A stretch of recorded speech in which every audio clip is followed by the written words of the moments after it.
बिस्मिल्लाहिर्रहमानिर्रहीम, अस्सलाम वालेकुम। कनाडा में मुकीम ओवरसीज़ पाकिस्तानीज़ देख रहे हैं प्राइम कनाडा टीवी और मैं हूं आपका मेज़बान इंजीनियर काजी नुमान मुजाहिद, आपकी पसंदीदा प्रोग्राम रीबिल्ड नेशन के साथ। जब कौम की तामीर नौ की बात होती है, कौम को रीबिल्ड करने की बात होती है, तो नॉर्मली हमने देखा कि जो सबसे ज़्यादा बात होती है वही होती है कि पाकिस्तान में लिटरेसी रेट को बढ़ाया जाए, पाकिस्तान में तालीम के निज़ाम को इम्प्रूव किया जाए। लेकिन अगर हम इन बातों को देखें तो ये बातें सिर्फ ज़बानी जमा खर्च तक महदूद हो गई हैं और इस पर प्रैक्टिकल काम जो अगर हम देखें तो कुछ लोगों ने करने की कोशिश की, बट हालात की बुनियाद पर, रिस्पॉन्स की बुनियाद पर, रिक्वायरमेंट्स और प्री रिक्विजिट्स की बुनियाद पर वो कोशिशें कहीं ख़त्म हो गई या बहुत ज़्यादा जुबू हाली का शिकार हैं। लेकिन मैं चाहूँगा कि मैं ऐसे लोगों को भी हाईलाइट करूं कि जो इस एक ख़ास मसले पर जिसका ताल्लुक तालीम से है उस पर काम कर रहे हैं। और यही हमारा आज का टॉपिक है कि पाकिस्तान में जो तालीमी निज़ाम है उसके लिए फलाही इदारे क्या काम कर रहे हैं, उनका क्या किरदार है। आपने सुना होगा बहुत सारी NGOs हैं जो तालीम के हवाले से काम करती हैं, लेकिन उसका इम्पैक्ट क्या आ रहा है, क्या वो सेटिस्फैक्ट्री है या नहीं है। इस तमाम चीज़ों को ज़रा डिटेल में डिस्कस करेंगे आज हम अपने प्रोग्राम में। और इसके लिए हमने आज अपने स्टूडियोज़ में दावत दी है जनाब सबीउल हसन साहब को, जो कि सीनियर वाइस प्रेसिडेंट हैं पाकिस्तानी यूथ ऑर्गेनाइजेशन के, और इसके अलावा प्रोजेक्ट मैनेजर हैं तौसीफ मेमोरियल स्कूल के। वो मेमोरियल स्कूल क्या है, पाकिस्तानी यूथ ऑर्गेनाइजेशन क्या है। पहले तो सबसे पहले मुझे ये इंट्रोडक्शन देते हुए ये खुशी होती है कि पाकिस्तान, जहाँ हम एक तरफ कहते हैं, मैं अक्सर अपने प्रोग्राम में ये बात कोट करता हूँ कि पाकिस्तान यूथ के हवाले से इस वक्त दुनिया में टॉप पर है, having more than 67-68% youth in our nation. तो बड़ी खुशी होती है जब मैं देखता हूँ कि हमारे यूथ भी इन कामों में और इन चीज़ों के हवाले से फिक्रमंद हैं और काम कर रहे हैं। अपने प्रोग्राम में आपको खुशामदीद कहता हूँ सबीउल हसन साहब। Most welcome, thank you. My pleasure sir. मैं बड़ा खुश, जैसे मैंने कहा, बड़ी मुझे खुशी होती है कि सिर्फ वही लोग नहीं कि जो एक उम्र को पहुंच जाते हैं और इन चीज़ों को सोच रहे होते हैं। अगर हमारी यूथ जो कि इस वक्त पावर है पाकिस्तान की और जिसने पाकिस्तान को आगे लेकर जाना है, यकीन पाकिस्तान में फ्यूचर उन्हीं लोगों का है। सो वो जब ये काम करते हैं, वो इन प्रॉब्लम्स को जब टेक केयर करने की बात करते हैं, तो मुझे बड़ी खुशी होती है। और आप जैसे लोगों को देखकर एक हम लोगों की जो एक छोटी सी कोशिश है, ये प्रोग्राम भी यकीनन एक कोशिश है जिसमें हम ये चाहते हैं कि कौम की सिर्फ नेगेटिविटी को प्रमोट ना किया जाए, बल्कि कौम में उन लोगों को भी सामने लाया जाए, उन एफर्ट्स को भी सामने लाया जाए जहाँ कोई पॉजिटिव काम हो। तो अपनी बात खत्म करते हुए मैं चाहूँगा कि सबसे पहले आप पाकिस्तान यूथ ऑर्गेनाइजेशन के हवाले से और स्पेसिफिकली फिर जो ये तौसीफ मेमोरियल स्कूल जो एक प्रोजेक्ट है जिसके आप प्रोजेक्ट मैनेजर में, इसके हवाले से तफसीलात शेयर करें। सबसे पहले तो बहुत बहुत शुक्रिया नुमान सर कि आपने मुझे इनवाइट किया। और यकीनन पाकिस्तानी यूथ ऑर्गेनाइजेशन एक NGO है जो रजिस्टर्ड है पाकिस्तान के अंदर, और कनाडा के अंदर भी हम Pakistani youth organisation Calgary Alberta में काम कर रहे हैं। और सिंस 2007 में हमने स्टार्टिंग लिया था। और उसकी जो एक हम ज़ाहिर है हम लोग बिल्कुल उस वक्त यंग थे, 19-20 हमारी उम्र थी उस टाइम, और हम लोग यूनिवर्सिटीज़ में पढ़ रहे थे। लेकिन सोच जो थी वो ये थी कि हमें किस तरह से अपने मुल्क की खिदमत करनी है, किस तरह से इमेज बिल्ड करना है, कुछ पॉजिटिव करना है अपने वक्त को यूज़ करते हुए। और इस सोच को लेते हुए हम चले और हमने मुख्तलिफ मीटिंग्स की, एक ग्रुप अपना फॉर्म किया, और उसमें हमें ये बात पे हम लोग नतीजे पे पहुँचे कि तालीम, जो लिटरेसी का जो इशू है, एजुकेशन का जो इशू है, ये एक रूट कॉज है। इसकी वजह से बहुत सारे मसले मसाइल जो हैं वो पाकिस्तान के अंदर मौजूद हैं। तो हमें इस पर अपने हिस्से का जो हम कर सकते हैं हमें करना चाहिए। तो प्रैक्टिकल स्टेप्स जहाँ लेने की बात आई तो हमने एजुकेशन को चुना कि हमें यहाँ इसमें हमें अपना किरदार अदा करना चाहिए। ये 2007 की बात है। हमने उसके बाद कोशिशें स्टार्ट की अपनी मदद आपके तहत जो हम कर सकते थे। हमने कराची शहर के इलाके गुलशन इकबाल में कुछ जगहों के सर्वे किए कि हम कहाँ पे बच्चों को जो आउट ऑफ स्कूल बच्चे हैं, स्ट्रीट चिल्ड्रन हैं, उनको किसी तरह जमा कर सकें।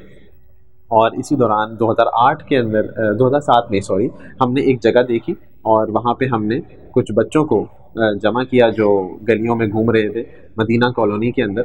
और वहाँ पे हमने उन्हें शाम में 1 से 2 घंटा पढ़ाने का अपना एक प्रॉमिस किया, और बच्चे बहुत एक्साइटेड थे, हम भी बहुत एक्साइटेड थे, और हमने ये सिलसिले का आगाज़ करना शुरू किया। उसी दौरान हमारे साथ तौसीफ़ नाम के एक हमारे मेंबर थे जिनका एक्सीडेंट में इंतकाल हो गया, तो उनके नाम से फिर हमने स्कूल फॉर्म करने का फिर इरादा अपना पक्का किया कि इसको हम तौसीफ़ मेमोरियल स्कूल अच्छा, सभी बहुत सारी हमने एफर्ट्स देखी, कुछ ब्रिज के नीचे भी कुछ क्लासेस हुई, ऑन बोर्ड कुछ पढ़ाने का सिलसिला हुआ। एक साहब की मैंने कुछ दिन पहले एक वीडियो भी देखी और वो तस्वीर काफ़ी वायरल हुई थी कि वो गांव में हैं और वो जो है वो 5,000 बच्चों को वो तालीम दे चुके हैं। तो मतलब क्या ये इतना ईजी है कि बिल्कुल कोई भी कर सकता है?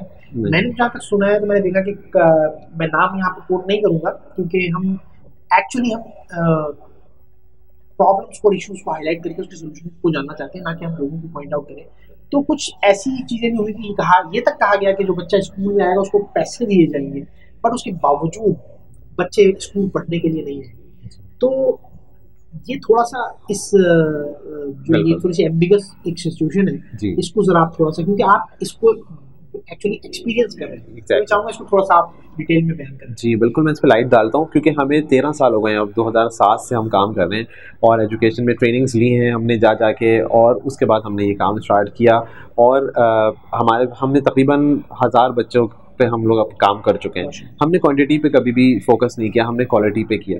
और आम तौर पे ये होता है जो आप जिस पॉइंट की आप बात कर रहे हैं, क्योंकि जो ऑर्गेनाइजेशंस होती हैं या कुछ सेलिब्रिटीज़ होते हैं या कोई भी इस तरह के लोग जो रैपिड चेंज लाना की कोशिश करते हैं, उसमें वो क्वांटिटी पे फोकस करते हैं, उसकी वजह से क्वालिटी रह जाती है। और एजुकेशन जो है वो टोटल क्वालिटी का काम है, इसमें क्वांटिटी मैटर नहीं करती।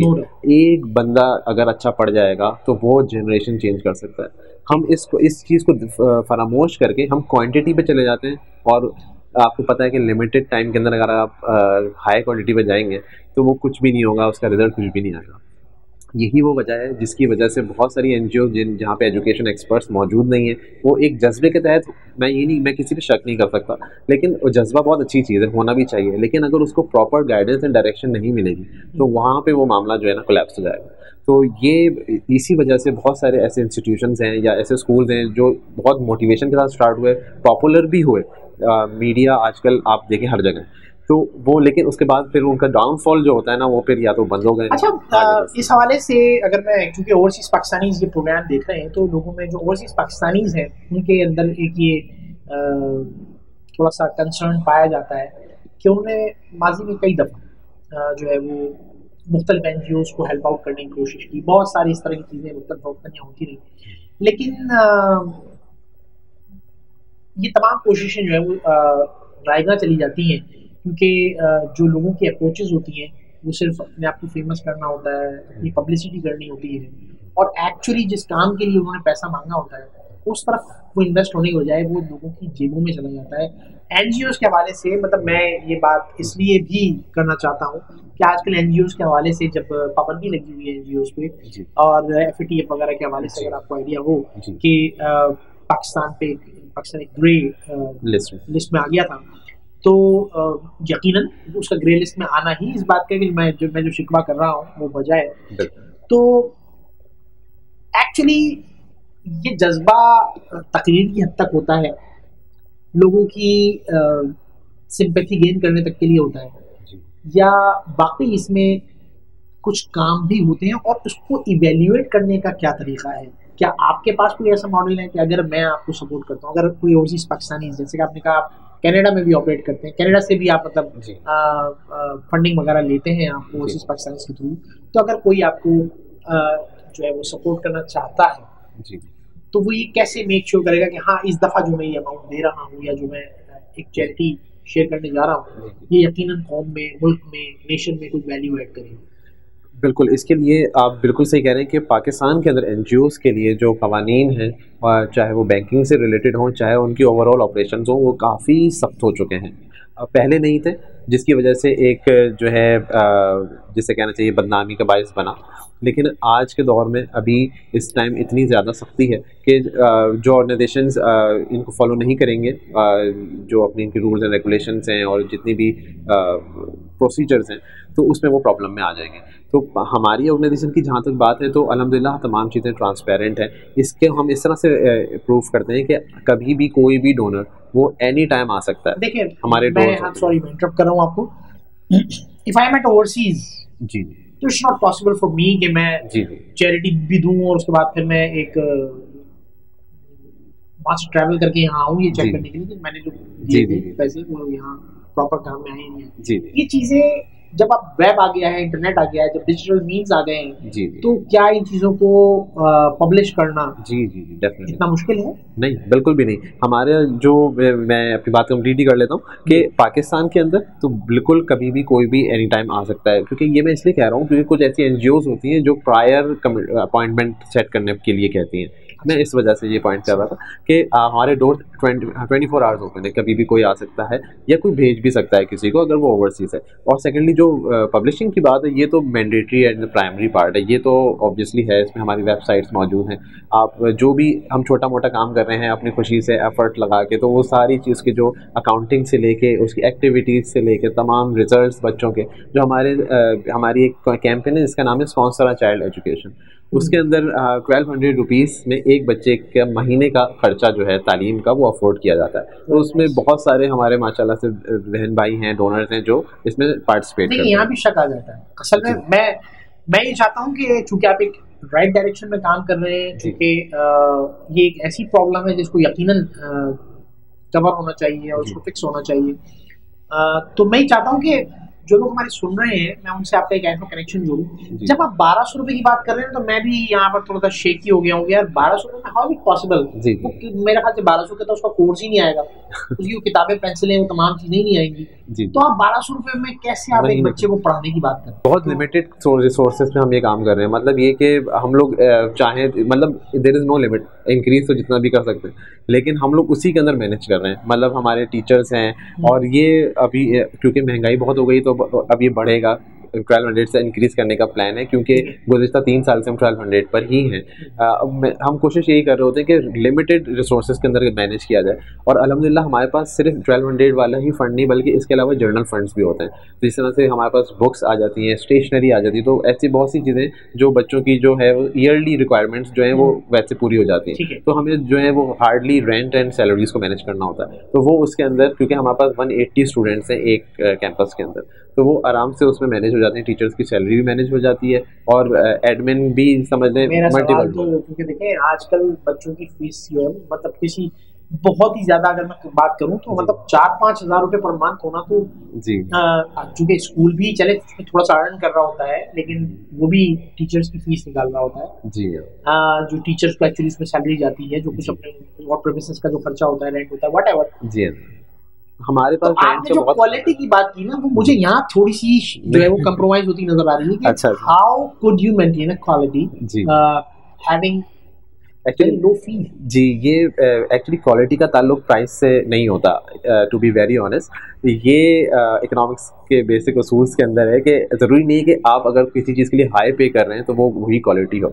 एक्चुअली हमारा है नॉन प्रॉफिट, इसमें प्रॉफिट नहीं है। जिन स्कूल प्राइवेट स्कूल की फ़ीस 4,000 रुपये है या 5,000 रुपये है, उसमें प्रॉफिट इंक्लूडेड है। फिर उनके हाई बिल्स हैं। हमारे पास जो है वो बिलिंग इतनी ज़्यादा नहीं है, हम बहुत ही कंट्रोल करके अपने एक्सपेंसेस को करते हैं। रेंट भी बहुत ही कंट्रोल है, सैलरीज मिनिमम अब अफोर्ड करते हैं। मतलब हमारे टीचर्स कहीं दूर से नहीं आते, हम अपने एरियाज़ में से, हमारा जो फिल्ट्रेशन का प्रोसेस है वो बहुत तवील है, तो हम उसमें अपने एरिया से ही अच्छे टीचर्स को निकालते हैं, सिलेक्ट करते हैं और फिर उनको ट्रेनिंग्स देते हैं। और ट्रेनिंग देने के बाद फिर, और वो ट्रेनिंग फ्री ऑफ कॉस्ट होती है क्योंकि वो हम खुद ही दे रहे होते हैं, तो हम बहुत जगहों पे अपनी कॉस्ट को बचा रहे होते हैं, तो तब जाके इतना होता है। तो जब आपने बात की कि आप क्वालिटी देने की बात कर रहे हैं, आप क्वांटिटी की बात नहीं कर रहे, तो ये सफर बहुत तवील नहीं हो जाएगा? आप कितनी वैल्यू ऐड कर चुके हैं और कर पाएंगे आने वाले दिनों में, मुस्तकबिल में? इसके लिए अगर आप क्वांटिटी पे भी फोकस नहीं कर रहे हैं तो बहुत तवील सफर हो जाएगा। हमारे यहाँ लिटरेसी रेट जो है बहुत ज़्यादा है और बढ़ रहा है तेज़ी से। यहाँ पे जो है अब समझ लें आपकी, क्योंकि देखिए ये इसीलिए कहा जाता है कि हेल्थ सेक्टर और जो एजुकेशन सेक्टर है ये गवर्नमेंट की रिस्पॉन्सिबिलिटीज़ में है, जो प्राइमरी इसकी है, लेकिन क्योंकि ये एक बहुत मास लेवल पे करने की चीज़ है। अब कोई भी NGO हो या इंडिविजुअल हो वो अपने तहत काम कर सकता है। अब आपको याद होगा कराची यूनिवर्सिटी में जब मैं था तो हमने अपने इनरोलमेंट फॉर्म में जो है वो एक अंडरटेकिंग की थी, उसमें लिखा था कि मैं एक स्टूडेंट को खानदा बनाऊंगा, लिटरेट बनाऊंगा। तो वो उस पर हमने अपने दस्तखत किए।